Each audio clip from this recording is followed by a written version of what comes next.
Take a minute and think about your experience on, let's say, Instagram. Now let me ask you this, how many times have you hopped on that platform, scrolled, and have seen a picture of someone and thought, who are you? When did I follow you? Only to remember after a while, well, who they are and why they're there. That seems to be the collective Borderlands 3 experience. I am a big Borderlands guy. I played Borderlands 2 on PS3, PC, PS4, Xbox One, and the Vita. I like Borderlands. But what's been interesting about 3 is that it has fallen out of the zeitgeist of gaming quicker than any previous release, and to some extent even the pre-sequel. Even some of the hardcore community that I talk to has begun to bounce off Borderlands 3 throughout the past year of Season 2 content. But it really isn't a mystery to me as to why, and it doesn't mean Borderlands 3 is a bad game. I plugged over 100 hours into it, and think it's some of the best pure gameplay I've come across this gen. I love the act of actually playing Borderlands 3, but the game's launch, what it is under that gameplay, and what it's been since have made this an experience that people seem to be forgetting about already. So what happened here?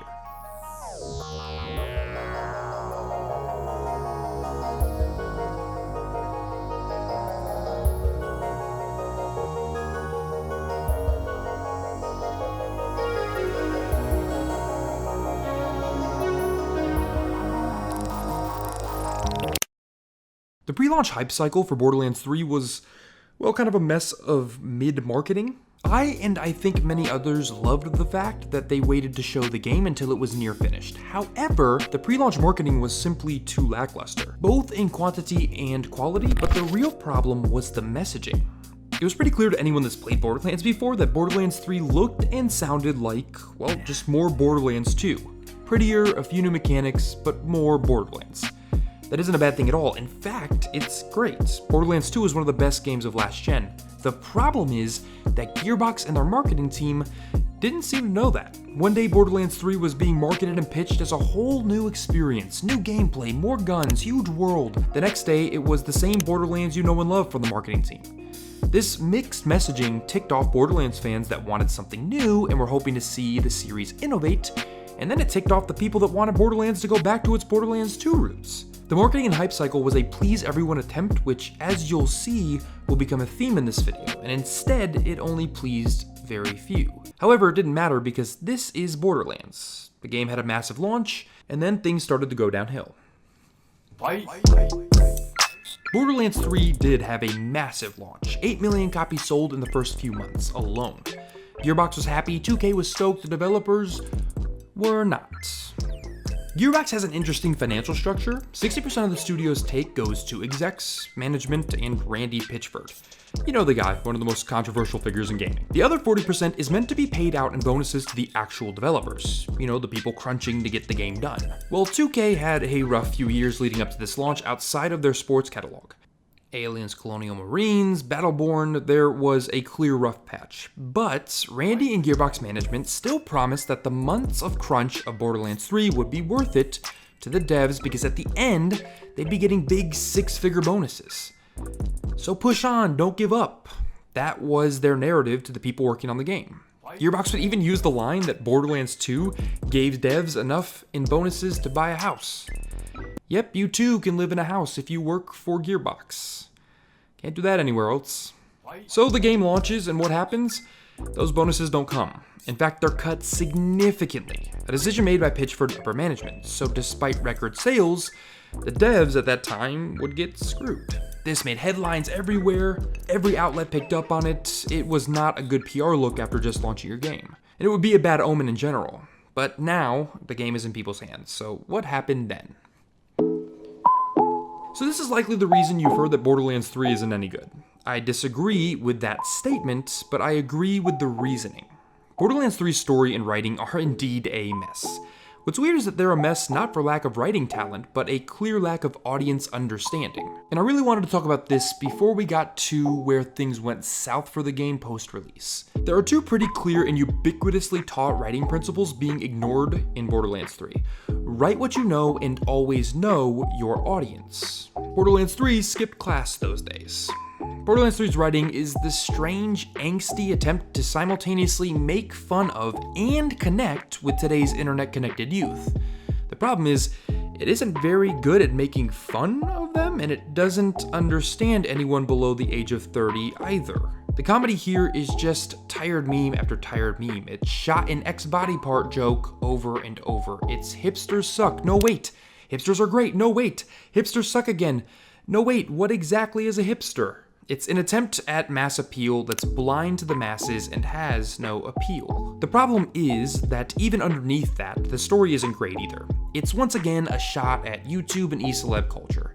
But the villains here are obnoxious. They aren't characters, they're caricatures. And the story loses focus so frequently thematically, often because of them, that nothing lands. Emotional moments fall flat when they're surrounded by loud verbal gags. The story's weight becomes drowned out by screaming twins. There are certainly cool moments that I won't spoil here, but by the end of the story, I was excited to be done listening to the villains, and some of the characters frankly, but also shocked the game was over because I felt like it was just starting. The end of the game's story was not satisfying in the least to me. And what this means is that the gameplay and endgame and post-launch content have to carry the experience. And only one of those three things is nailed here. So a little bit of context. Here's what kind of sucks about Borderlands 3's current situation that we're about to get into. This is, in my opinion, the best version of Borderlands from a gameplay perspective. It is a beautiful refinement and evolution of everything that made these games fun to play. The slide is a small but great addition. Couple that with the movement speed and small advancements to weapon feel, and you've got an amazing gameplay loop. While Borderlands' mechanical leaps aren't big, these quality of life changes are enough to make going back to 2 more difficult than I expected. Enemies are a tad smarter here. There's a reasonable variety of them. Bosses, for the most part, are great as always, and now easier to farm than ever due to some better endgame map planning. There's also a few mechanical things that Sanctuary makes easier for you in the Borderlands experience, but Borderlands 3, when it comes to how it plays, is one of the best games I've played this gen. Not to mention the best looter I've played from a loot perspective ever. And by this gen, I mean really last gen. The classes have shifted in quality since launch, however, but Moze, my main, has sucked, been OP, been fine again, sucked again, then got Iron Cubs, so I'm not too high on that process, but they work, with the exception of Moze, to an extent as well as they ever have. So let's get to why people fell off. Let's get to the content problem in the same space. After Season Pass 1, which included 4 good to not so great DLC packs, depending on how you feel about them, Season 2 has been a train wreck. Selling uninteresting game modes by including things that should be free, like a new skill tree, seen it before events, small, once again, should be free gameplay updates like the new Diamond Keys and the Director's Cut. It's lacked dramatically in the actual gameplay content department, and in general is a huge step down from Borderlands 2's post-launch content, even during some of the Season Pass 1's actual DLC. Season Pass 2 has turned a lot of people off to the game. Raids that have been finished since launch, at least that's the rumor, are now being pushed as things worth paying for. These kind of things leave a bad taste, and it feels like Gearbox is less worried about giving players new things to play right now than they are at giving them new things to look at. And that's not that surprising because the game's biggest problem also hits after the story ends. In my opinion, this is where Borderlands 3 fails most spectacularly. Now, this is a polarizing topic amongst Borderlands fans, so take my opinion with that grain of salt. But I'm not on the fence about this one. Borderlands 3's endgame is awful. It's a mess. The raids are fine, there's some content there, but that's not really the problem. The problem is Borderlands 3's endgame, years still after launch, is a hot, broken mess that makes literally no sense. It's called the Mayhem system. So once you beat the game and reach whatever the current level cap is at that time, in this case 65, you can activate Mayhem levels. These are gameplay modifiers that do things like activate healing drones for enemies or increase grenade damage for yourself, or really annoying crap like turning the ground to lava when you stop moving. That's all cool. The idea is to create an adaptable difficulty level for players of all skill. Want a real challenge? Crank it up to Mayhem 10, roll your modifiers, and be rewarded with more and better loot. Want to relax? Because Mayhem levels don't work? Sit on Mayhem 4 like I have lately. So why do Mayhem levels not matter? Because Borderlands Endgame is now, after some Mayhem tweaks that were made for the worse over the past year, built around these Mayhem levels. But the loot doesn't scale. The whole point of Borderlands is loot, right? That's the whole shtick. Guns, guns, guns. The problem is, playing on Mayhem 1 means the second you move up to Mayhem 2, your Mayhem 1 loot is basically obsolete, and you need to grind for your loot all over again. And with a focus on anointments, you can spend hours getting that beautiful anointment, but if you do it on Mayhem 1, you might as well not have done it at all. And that happens every Mayhem level. So there's no point in slowly working your way up like it should be designed to work, you know, to increase gameplay organically, because you'll always know that you're wasting your time until Mayhem 10. You'll know better loot is literally around the corner, and your brand new loot that you got before that won't matter. This system is designed to artificially increase the time you spend with the game, to make you feel like you're getting money's worth in the endgame and keep you there for the season passes. It's designed to artificially increase grind in a way that isn't necessarily fun. This is a huge problem, especially because certain loot is locked behind specific Mayhem levels. So let's say you want a Mayhem 6 weapon, right? But enjoy playing on Mayhem 2 more. So you crank it up to 6, farm for the gun, and then drop back down once you get it. But now, because of the lack of scaling, that Mayhem 6 weapon is incredibly overpowered and broken, and it's no fun to use on lower Mayhem tiers. So now, you might as well not have it. At least if you want to have an enjoyable and challenging gameplay experience, which again is the point of Mayhem levels. This isn't fun. Not to mention jumping Mayhem tiers is a stupid exercise of manipulation when you don't want to deal with that crap.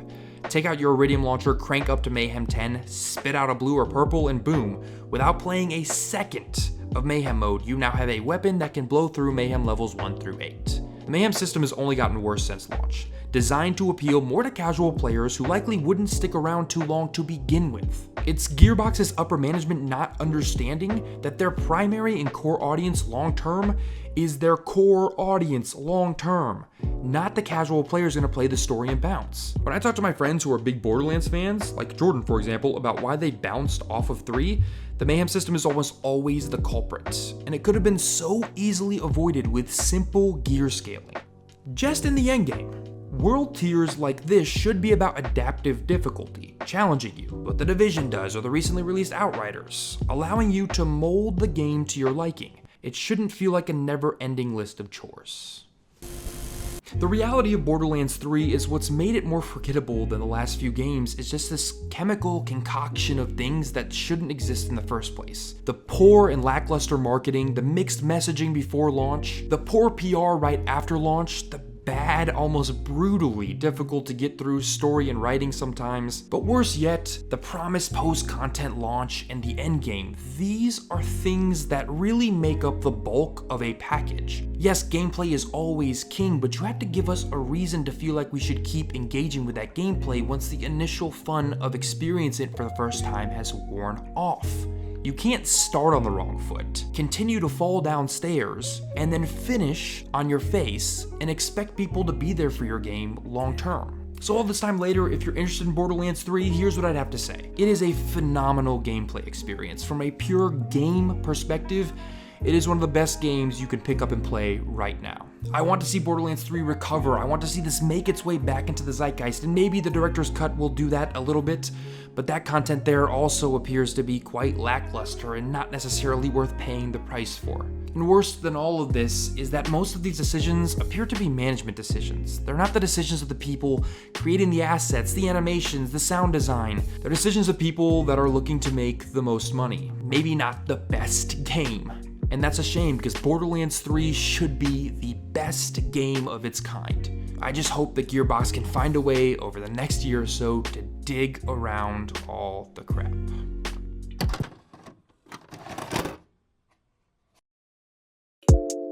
Well guys, that is it for today's episode in the Color series. I want to reiterate, I absolutely love Borderlands 3 from a gameplay perspective. It's why I made this video. I'm just kind of disappointed in what it's becoming and what it is now, and I really just wish that everything after the game's launch had gone a little bit better. But I did really love the Bounty of Blood DLC. I did really love Guns, Love, and Tentacles, so there's some good there too. But anyways, if you enjoyed the video, press the like button down below. If you haven't yet done so, also hit subscribe. This week, we're going to be deciding on where this month's money goes. Will it go to a small YouTuber? Will it go to a charity? You guys can decide. I'll put the community post up really soon.